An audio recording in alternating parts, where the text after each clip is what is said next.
নমস্কার সবাইকে, নতুন অভিযানে একটি নতুন ভিডিওর সাথে স্বাগত রইল। আজ আমি রান্না করব চিকেন মালাইকারি। 1 কিলো 250 পরিমাণ চিকেন নিয়ে নিয়েছিলাম, আর চিকেনের সাইজগুলো কিন্তু বেশ ভালোই ছিল। চিকেনটিকে প্রথমে ঠান্ডা জলে ও পরে গরম জলে ধুয়ে নিয়ে আমি ম্যারিনেট করতে নিয়ে চলে এসেছিলাম। ম্যারিনেট করার জন্য নিয়ে নিয়েছিলাম স্বাদমতো লবণ আর সর্ষের তেল। রান্নাটি কিন্তু সর্ষের তেলে করলেই ভালো হবে, যেহেতু মালাইকারি। আর তার সাথে 3 থেকে 4 চামচ আমি ফ্যাটানো টক দই নিয়েছিলাম। এবার ভালো করে চিকেনটাকে ম্যারিনেট করে তারপরে আমি চিকেনটাকে কিছুক্ষণের জন্য রেস্ট দেব। চিকেনটাকে রেস্ট দেওয়ার টাইম মাত্র 20 মিনিট পেয়েছিলাম, সেইটুকুনি সময় আমি রেখেছিলাম। আপনারা চাইলে কিন্তু ঘন্টাখানেক এটাকে রেস্ট দিতে পারেন, তাহলে চিকেনটা আরেকটু সফট হবে। এবার রান্না করার জন্য আমি মশলাগুলো গুছিয়ে নিই, তাতে রান্না করতে অনেকটা সুবিধা হয়। রান্নায় ফোড়ন দেওয়ার জন্য তেজপাতা, শুকনো লঙ্কা, গোটা গরম মশলা নিয়ে নিয়েছিলাম, আর ওপর থেকে চিনি, কাশ্মীরি লঙ্কার গুঁড়ো এবং গরম মশলা দেবো, সেগুলোও গুছিয়ে নিয়েছিলাম।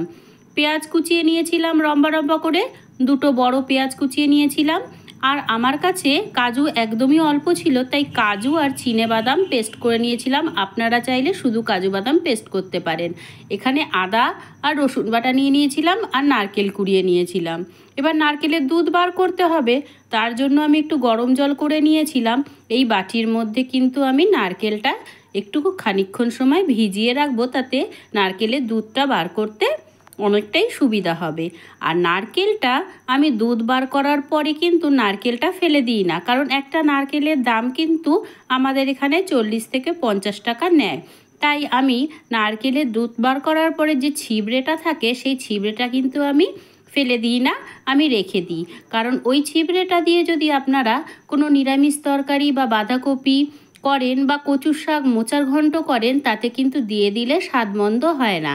তাই আমি ওটাকে কিন্তু স্টোর করে রেখে দিই। চলুন গ্যাস অন করে কড়া বসিয়ে দিয়েছি।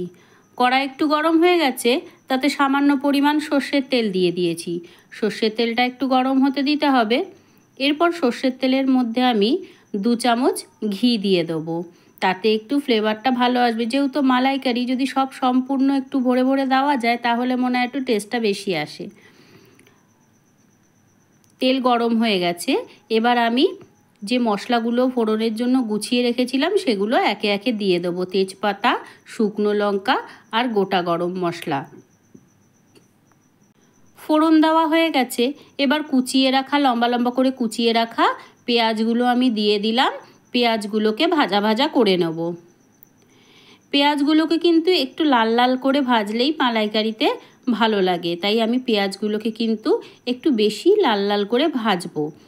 তবে বেরেস্তা মতন হবে না, কিন্তু লাল হবে, তবে খুব বেশি নয়। এবার আমি পেঁয়াজগুলোকে কিন্তু লাল লাল করে ভেজে নিয়েছি। এরপরে পেঁয়াজটাকে একটু ফাঁকা করে ওই তেলের মধ্যেই আদা রসুন বাটা দিয়ে দেবো। আমার যেহেতু মাংসের পরিমাণটা বেশি ছিল, আমি সেই পরিমাণেই দিয়েছি। আপনারা যে পরিমাণ মাংস করবেন সেই পরিমাণে আদা রসুন দিলেই হবে। আর আদা রসুনটা কিন্তু 1 চামচ মতন দিলেই আমার মনে হয় যথেষ্ট। এবার আদা রসুন দিয়ে মশলাটাকে নাড়াচাড়া করে নেব। আদা রসুনের কাঁচা গন্ধ যতক্ষণ না যাচ্ছে, ততক্ষণ পর্যন্ত নাড়াচাড়া করব। ভালো করে নাড়াচাড়া হয়ে গেলে ওপর থেকে, যেহেতু মাংসের মধ্যে লবণ দেওয়া ছিল, তাই কিন্তু আমি মশলার পরিমাণ অনুযায়ী লবণ দিলাম। এবার দিয়ে ভালো করে যতক্ষণ না কাঁচা গন্ধ যাচ্ছে আমি নাড়তে থাকবো। এরপরে আমি জিরে দিলাম। এটা কিন্তু অপশনাল, আপনারা দিলে দিতে পারেন, না দিলেও না দিতে পারেন। আমি একটু দিলাম, একটু স্বাদের জন্য।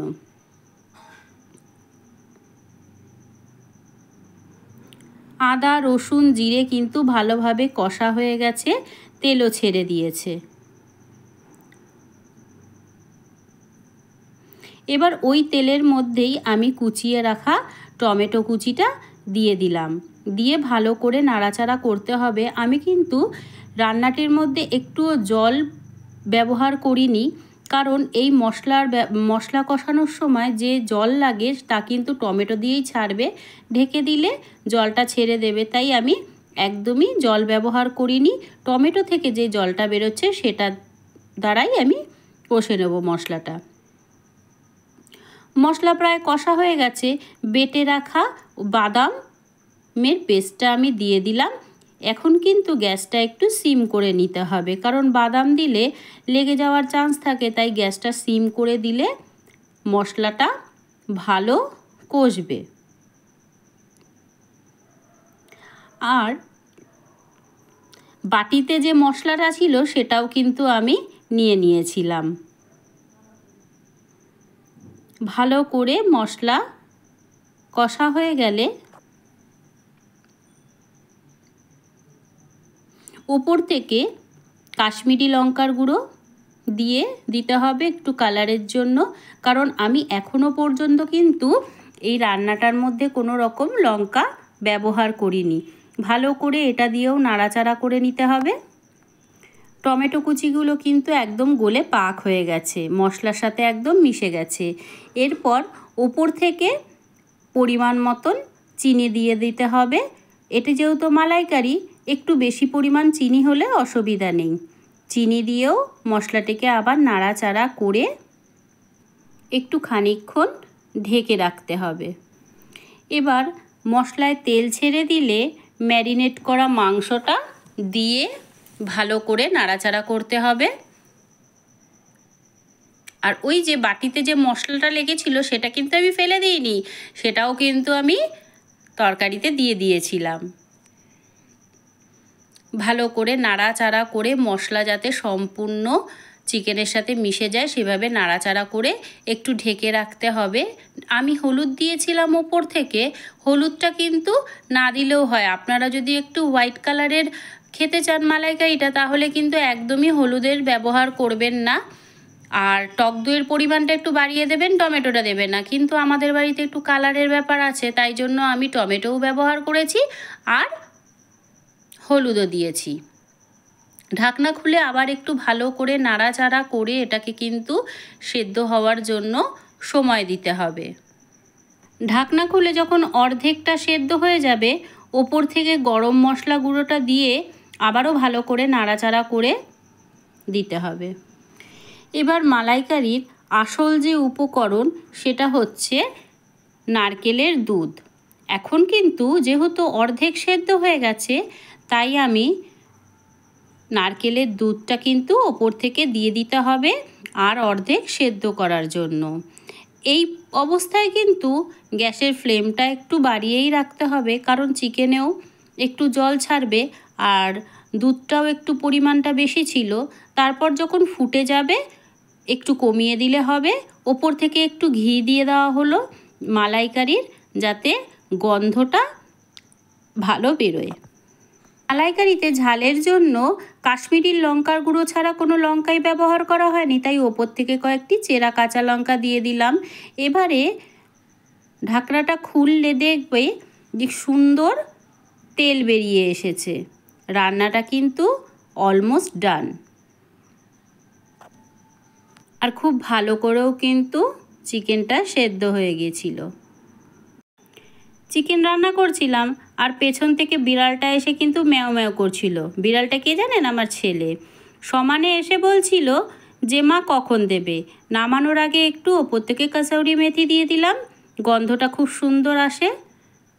এরপরে বিড়ালটাকে না দিয়ে যাই কোথায়, রান্না হওয়ার সাথে সাথেই আগে বিড়ালটাকে 2 পিস দিয়ে দিতে হলো।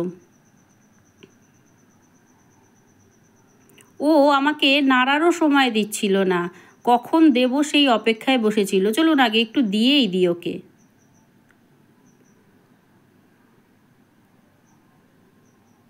কি আনন্দ! আমি একা ক্যামেরা ধরেছিলাম আর একাই রান্না করছিলাম, তাই জন্য ওকে দেখাতে পারছিলাম না। আপনি মুখখানি দেখলে না মানে মনটা ভরে যাবে। রান্নাটা যেন ওর জন্যই শুধু করেছিলাম, কিন্তু রান্নাটা কিন্তু আমি আরও দুজনের জন্য করেছিলাম। আমার ননদের 2 ছেলে, ওরাও খুব খেতে ভালোবাসে। দেখুন খেয়ে তার মুখের অবস্থা কীরকম, মানে পুরো রেডি হয়ে রয়েছে খাবার জন্য।